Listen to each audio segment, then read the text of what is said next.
జై శ్రీరామ్. రామ్ రామ్ అందరికీ. గట్టిగా ఒకసారి కరణ్ గజేంద్ర మహారాజ్ గారికి చప్పట్లతో మరి దైవ స్వరూపులు గురువర్యులు పెద్దలు కరణ్ గజేంద్ర మహారాజ్ గారికి కోటి కోటి ప్రణామాలు మనందరి తరఫు నుండి. మరి ముఖ్యంగా అవధూత్ మహారాజ్ గారికి కూడా ఒకసారి ఆ పాండురంగాని కృప వల్ల మనమందరం ఒకసారి గట్టిగా చప్పట్లతో మరి వారితో పాటు వారి కుటుంబానికి సంబంధించినటువంటి మహారాజ్ గారికి, గణేష్ మహారాజ్ గారికి, మరి రామ జపము మరి రాముణ్ణే ధరించినటువంటి మహారాజ్ గారికి కూడా ఒకసారి గట్టిగా చప్పట్లు.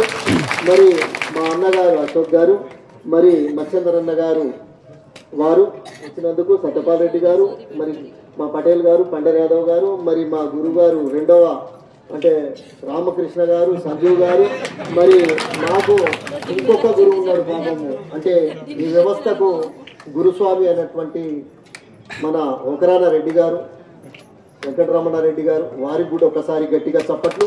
వారి శివశిక్షలు ఉండడం వల్లనే రాలేకపోయారు కాబట్టి వేదిక మీద పెద్దలందరూ ఉన్నారు. మరి స్థాయిని కూడా కింద కూర్చున్నటువంటి వాస్తవానికి ఇక్కడ కూర్చున్నటువంటి భగవంతుణ్ణి ఏ మార్గంలో నడవాలనేది మరి పాదయాత్రలో మరి నారాయణఖేడ్ రామ్ మందిర్ నుండి స్టార్ట్ అయి 350 కిలోమీటర్ల మేర ఎక్కడ కూడా పాండురంగాన్ని విస్మరించకుండా ఆ జపం చేసినటువంటి ఈ భక్తజనులకు కూడా మనమంత్ర వేదిక ద్వారా మిమ్మల్ని చప్పట్లు కొట్టాలా.